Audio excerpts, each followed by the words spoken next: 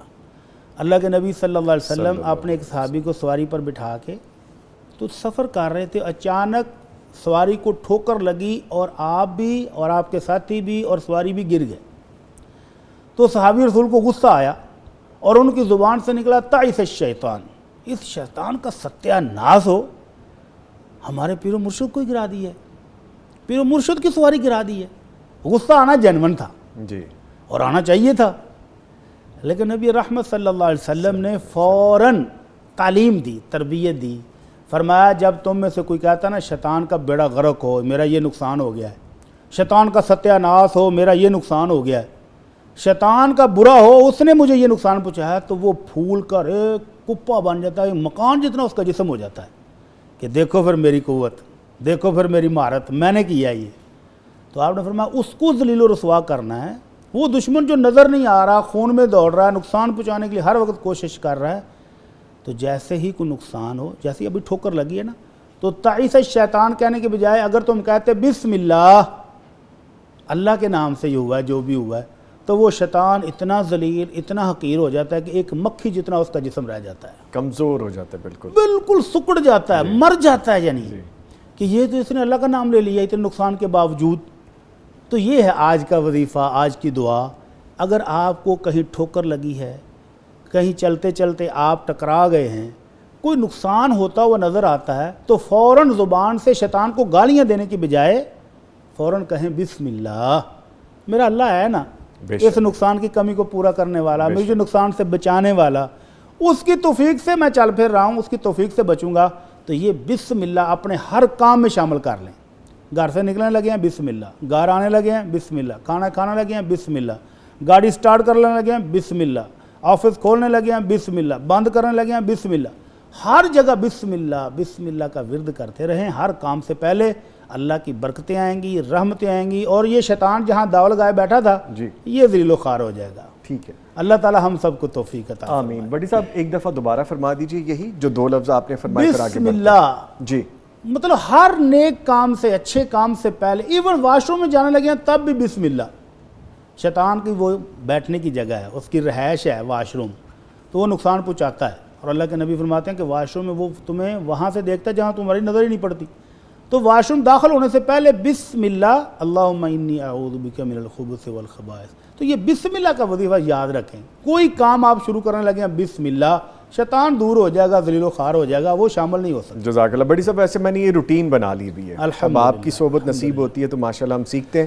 میں نے کوئی کام کرنا ہے، جیسے آپ نے کہا گھر میں انٹر ہوتے ہوئے، باہر آتے، گاڑی سٹارٹ کرتے، گاڑی میں بیٹھتے، نکل بسم اللہ پڑھتے ہیں اس کی برکتیں بھی تو پھر دیکھیں۔ الحمدللہ سر، الحمدللہ سر، تھینک یو ویری مچ۔ آج کے جو سوالات ہیں ان کی جانب بڑھتے ہیں، اور جو پہلا سوال ہے وہ پوچھا گیا ہے کہ سجدہ تلاوت کرنا کن اوقات میں جائز نہیں ہے؟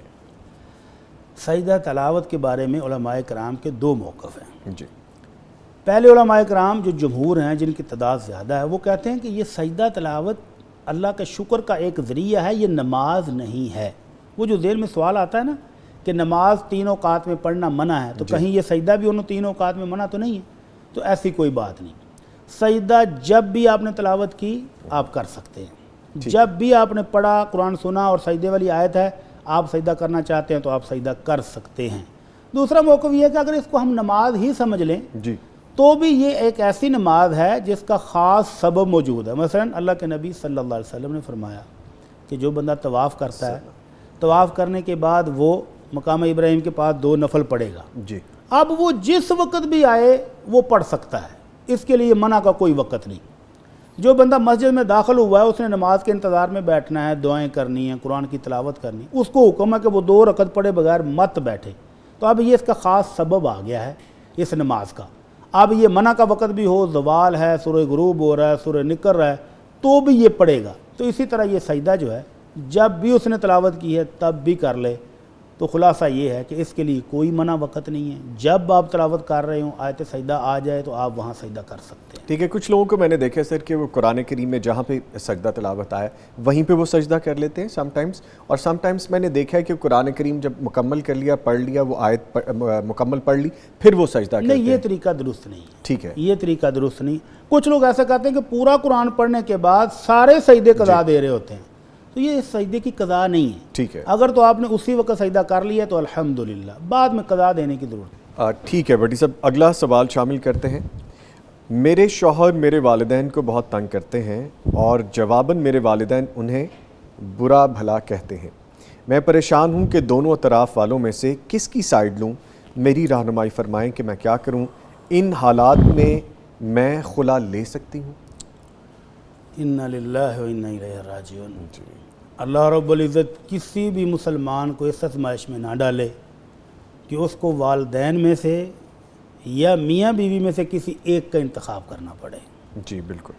دونوں رشتے ہی ایسے ہیں جو انمول ہیں اور جن کے ساتھ آدمی کی، انسان کی، دنیا کے ساتھ ساتھ جنت بھی وابستہ ہے. تو یہ بہن کس کرب سے گزر رہی ہوں گی، اللہ تعالیٰ ان کے لیے آسانیاں فرما دے. آمین آمین اللہ رب العزت ان کو اپنی رحمتوں سے نواز دے. آمین. اب اس خاتون کا کرب دیکھیں نا کہ ایک طرف والدین ہیں، دوسری طرف خامد ہے، کس کو چھوڑے؟ والدین کے بارے میں اللہ کے رسول صلی اللہ علیہ وسلم نے صحابی رسول کو کہا تھا، جب اس نے پوچھا کہ من احق بحسن صحابتی، تو آپ نے 3 مرتبہ فرمایا تمہاری والدہ تمہارے حسن سلوک کی سب سے زیادہ حقدار ہے. اور چوتھے نمبر پر فرمایا تمہارا والد جو کہ جنت کا بہترین دروازہ ہے. جی یہ مرد کے لیے ہے. دوسری روایت کے اندر جو صحیح ہے اس میں اللہ کے نبی فرماتے ہیں والذی نفس محمد بیدی، اس اللہ کی قسم جس کے ہاتھ میں محمد صلی اللہ علیہ وسلم کی جان ہے، لا تؤدی المرأة حق ربها حتی تؤدی حق زوجها، جب تک کوئی خاتون اپنے خامن کے حقوق نہیں ادا کرتی وہ اپنے رب کی بھی ناشکری شمار ہوتی ہے. اللہ اکبر. اور ایک صحابیہ کو آپ نے پوچھا تھا کہ خامن کی خدمت کیسے کرتی ہو؟ کہنے لگے اللہ کے رسول بھرپور خدمت کرتی ہوں، ہاں کوئی ایسا کام آ جائے جو میری طاقت سے بڑھ کر ہو تو پھر معذرت ہے. آپ نے فرمایا دیکھ لینا ہوا جنتوں کی و نارو کی، وہ راضی ہے تو تمہاری جنت پکی ہے، وہ ناراض ہے تو تمہاری جہنم ہے. اب یہ خاتون کدھر جائے؟ ایک طرف والدین ہیں جن کی خدمت میں جنت ہے، ایک طرف خامد ہے جس کی خدمت میں جنت ہے، تو کیا کرے؟ تو علماء کرام کہتے ہیں کہ اس خاتون کو چاہیے کہ ان کی صلح کرائے اور دونوں کو ساتھ لے کر چلے کہ دونوں ہی اس کی جنت ہیں. جی کوشش کرے. اللہ رب العزت فرماتے ہیں فاتقوا اللہ واصلحوا ذات بینکم، اللہ سے ڈرو اور لڑائیوں کو ختم کرو، صلح کرا دو. تو ایک روایت میں آپ نے فرمایا کیا تمہیں میں بتاؤں کہ نماز، روزے اور صدقے سے بھی بڑھ کر عمل کون سا ہے؟ وہ ہے اصلاح ذات البین، لڑے ہوئے میں صلح کرا دینا. تو یہ کوشش کرے کہ والدین کو تھوڑا ٹھنڈا کرے، ان کی منت سماجت کرے کہ میرا گھر اجڑ رہا ہے، ابا جی آپ تھوڑی سی اپنی انا چھوڑ دیں، اماں جی آپ تھوڑی سی درگزر کر لیں.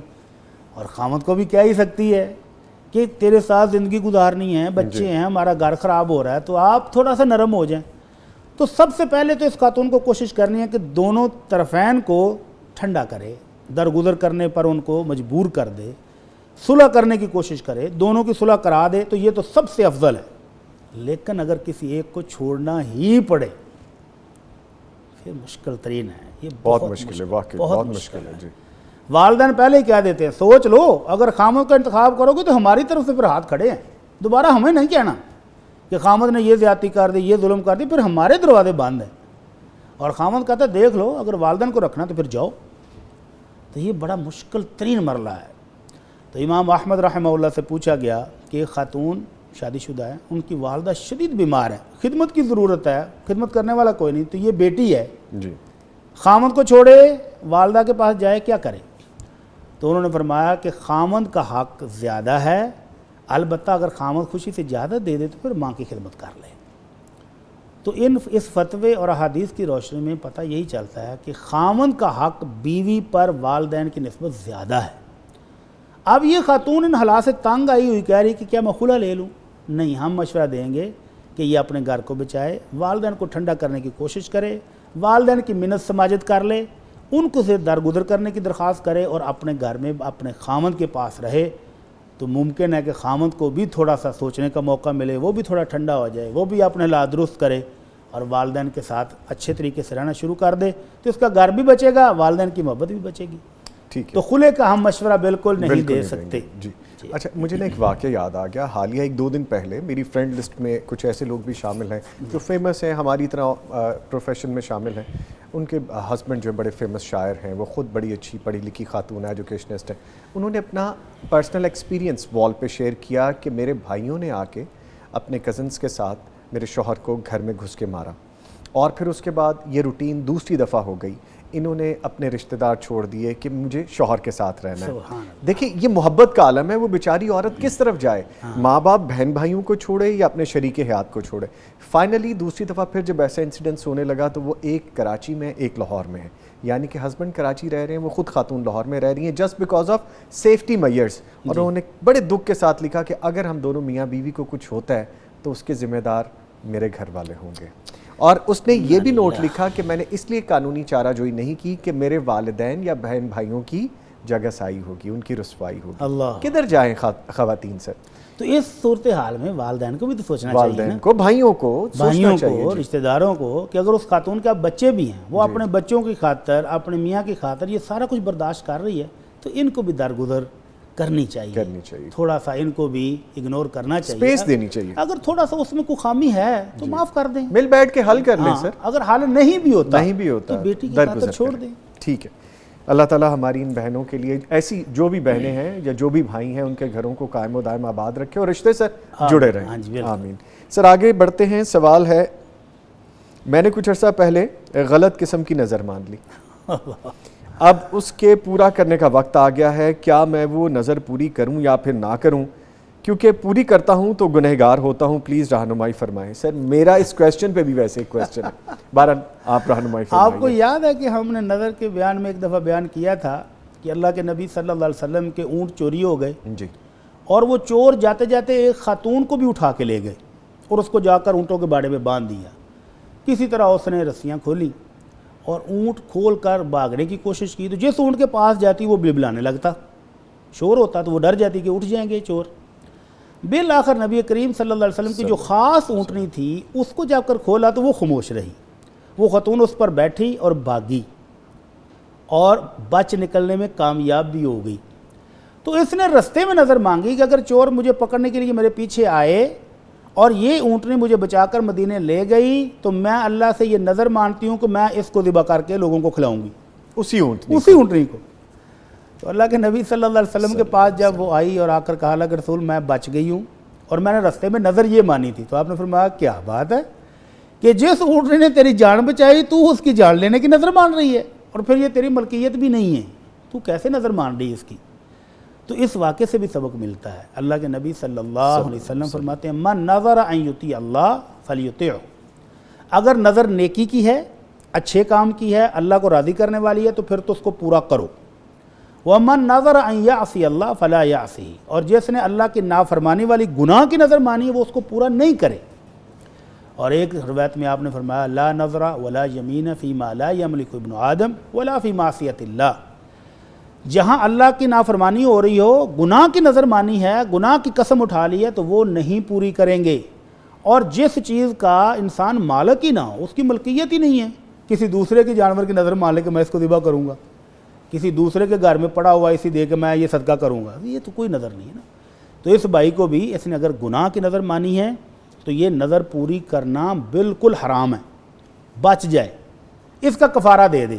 اور کفارہ اللہ کے نبی صلی اللہ علیہ وسلم فرماتے ہیں, نظر کا کفارہ وہی ہے جو قسم کا ہے, یعنی 10 مسکینوں کو کھانا کھلائے, ان کو کپڑے دے دے, یا ایک غلام آزاد کرے. اگر یہ تینوں کام اس کے لیے ممکن نہیں ہیں تو 3 روزے رکھے نفلی اور اللہ سے معافی مانگے, اور اس غلط نظر کو بالکل پورا نہیں کرنا. سر میرا کویسچن یہ ہے اس میں کہ یہ جو اس طرح کی نظر مان لیتے ہیں جو کہ ہوئی سراسر غلط, کیا ان کے دماغ کام نہیں کرتے ہیں, کیا دین سے دوری, یہ معاملہ کیا ہے؟ دین سے دوری بھی ہو سکتی ہے. یہ بھی ہو سکتا ہے کہ پہلے نظر جب مانی تھی تو پتہ ہی نہیں تھا, بعد میں جب 1-2 دوستوں سے مشورہ کیا تو انہوں نے کہا یہ تو نظر ہی غلط مان لی ہے, تو پھر اب پچھتاوا بھی ہو رہا ہے, ایک نظر ماننے کا, دوسرا غلط ماننے کا.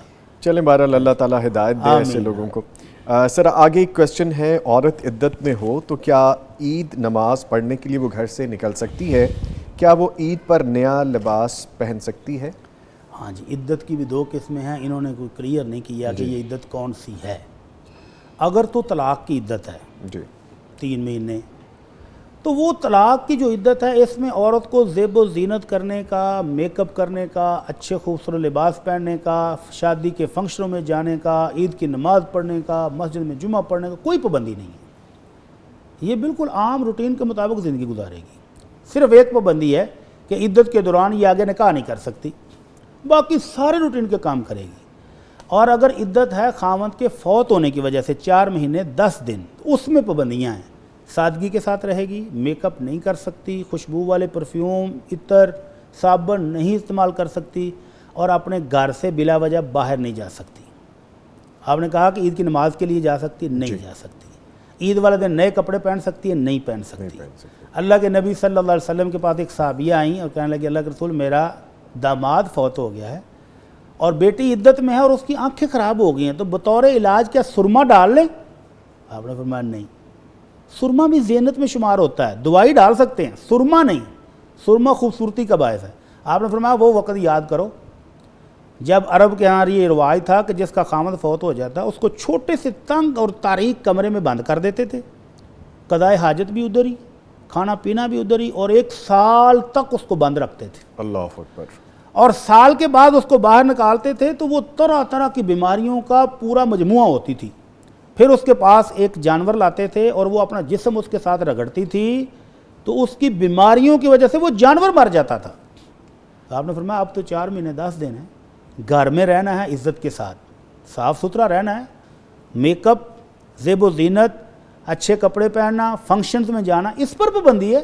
اپنے گھر میں رہنا، ضرورت کے لیے جا سکتی ہے، مثلا انہوں گھر کے باہر سودا سلف لا کے دینے والا کوئی نہیں تو یہ خاتون دن کے ٹائم جائے اپنا سودا وغیرہ لے کے آ جائے، بیمار ہے ڈاکٹر کے پاس علاج کے لیے جانا ہے جا سکتی ہے اور واپس آ جائے، لیکن کوئی خوشی کا فنکشن، کوئی زیب و زینت، کوئی میک اپ، اس پر پابندی ہے۔ 4 مہینے 10 دن یہ برداشت کرے۔ بڑی صاحب جو آپ نے پورا واقعہ بیان فرمایا وہ دور جہالت کا تھا؟ دور جہالت کا، ہاں جی، اسلام سے پہلے کا۔ اسلام نے اسی کو تو تبدیل کیا ہے کہ سال کی بجائے 4 مہینے 10 دن، اور ان سخت ترین پابندیوں کی بجائے گھر میں رہتے ہوئے عزت کے ساتھ اپنے بیوی، اپنے بھائیوں کے ساتھ، بہنوں کے ساتھ، بچوں کے ساتھ جیے، لیکن سوق کا اظہار کیسے کرنا ہے؟ سادگی کے ساتھ رہ کر۔ ٹھیک ہے، ٹھیک ہے، آگے بڑھتے ہیں سر۔ ایک اور کویسچن ہے، استعمال کے کپڑے اگر ضرورت سے زائد ہوں تو کیا ان پر بھی زکوٰۃ فرض ہوتی ہے؟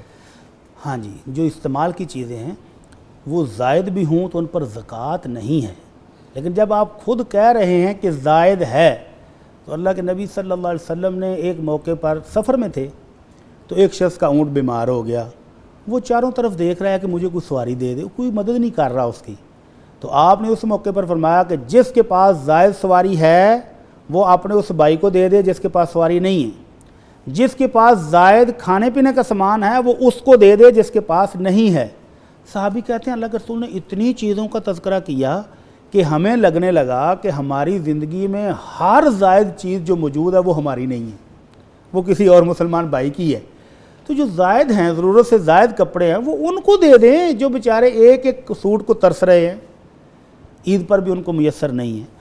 تو جو زائد آپ سمجھتے ہیں زکوٰۃ اس پر نہیں ہے، لیکن یہ آپ کے کسی ضرورت مند بھائی کا حق ہے، اس کو پہنچا کے اللہ سے اجر و ثواب لیں، برکتیں لیں، آپ کی زندگی میں اللہ کی رحمتیں آئیں گی اور برکتیں آئیں گی۔ جی بہتر۔ سر آگے پوچھا جا رہا ہے، رات کو ذکر اذکار کر کے سو گیا، فون سننے یا کسی سے بات کرنے کے سبب کیا وہ اذکار ختم ہو جائیں گے اور نئے سرے سے دعائیں پڑھنا ہوں گی یا پھر وہی اذکار کافی ہے؟ نہیں نہیں، ایسی کوئی بات نہیں، اسلام تو بڑا ہی رحمت والا مذہب ہے، بے شک، ایسی کوئی تنگی نہیں ہے۔ جی، جو اذکار کر لیے وہ اللہ کے ہاں سیو ہو گئے ہیں، فرشتوں نے نوٹ کر لیے ہیں۔ اب آپ کسی بھی وجہ سے اٹھے ہیں تو کوئی مسئلہ نہیں ہے، بلکہ وہ جو ہم نے ذکر بتایا تھا کہ جس کو رات کو جاگ آ جائے، جی بالکل، تو وہ اٹھ کر وہ پڑھ لے اور اللہ سے کوئی دعا مانگے تو اس کی یقینی دعا قبول ہو رہی ہے، اللہ کی رحمتیں مل رہی ہیں۔ تو وہ اذکار جو پہلے کر چکا ہے اس پر اٹھنے سے، فون کی گھنٹی بجنے سے کوئی اثر نہیں پڑتا ہے، تو یہ ایسے خواہ پریشان ہونے کی ضرورت نہیں ہے۔ ٹھیک ہے سر۔ آگے پوچھا گیا، معاشرے میں یہ رواج عام ہے کہ کسی سے 10-15 لاکھ قرض لے کر اپنا مکان اس کے پاس گروی رکھ دیا جاتا ہے، پھر قرض کی واپسی جب تک نہ ہو جائے تو قرض دینے والا اس گروی شدہ مکان کو بغیر کرائے کے استعمال کرتا رہتا ہے، کیا یہ چیز بھی سود میں آتی ہے؟ جی ہاں، یہ مسئلہ ہم پہلے بھی بیان کر چکے ہیں کہ یہ سود ہی ہے۔ مثلا یہی پیسے اگر وہ بندہ 15 لاکھ اپنے بھائی کو قرضہ دے اور اس کو کہے کہ بھائی میں 15 کے بجائے 17 لاکھ لوں گا تو سود ہے نا؟ جی بالکل، ہر بندہ کہے کہ تم سود کھا رہے ہو۔ اگر اس سے کہتا ہے کہ نہیں یار مجھے تم 15 لاکھ میں دے رہا ہوں تو ماہانہ مجھے تم 20,000 دیتے رہنا، تو ہر بندہ کہے گا یار تم سود کھا رہے ہو۔ تو یہ ایک انہوں نے ہیلا نکالا ہے کہ مکان اس غریب آدمی کا جو 50 لاکھ 60 لاکھ کا کروڑ روپے کا بھی ہو سکتا ہے وہ اپنے حوالے کر لیتے ہیں اور اس کو 15 لاکھ جو اس کی ضرورت تھی وہ دے دیتے ہیں۔ لالچ کیا ہے کہ یہی مکان کرائے پر دیں گے تو 30-40 ہزار تو کرایہ بھی آئے گا، اور اگر کرائے پر نہیں دیتے خود رہائش رکھ لیتے ہیں تو بھی 30-40 ہزار کی بچت ہو رہی ہے۔ تو اس بچت کے لالچ میں اس کو 15 لاکھ دیتے ہیں ورنہ نہیں دیں گے۔ تو یہ سود ہی ہے۔ گروی رکھنا یہ ایک ضمانت تھی کہ میں نے آپ سے قرضہ لیا ہے، یہ میرا مکان بطور ضمانت، تو مکان نہ دیں، رجسٹری دے دیں اس کو۔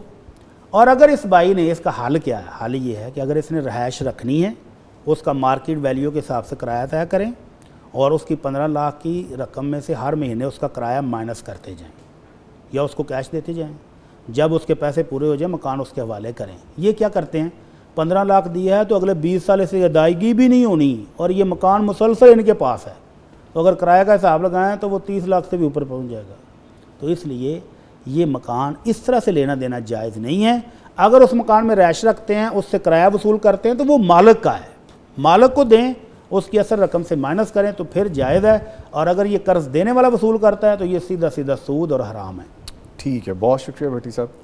اس کے ساتھ ہی جتنے بھی کویسچن تھے آج وہ ہم نے سب شامل کر لیے۔ الحمدللہ، آپ کے سر آنے کا بہت شکریہ، جزاکم اللہ خیر، اور اللہ تعالیٰ آپ کو ایسے ہنستا مسکراتا رکھے۔ جزاک اللہ۔ ان کے ساتھ موجود رہے قاری محمد آصف متولی صاحب۔ قاری صاحب آپ کے بھی آنے کا بہت شکریہ۔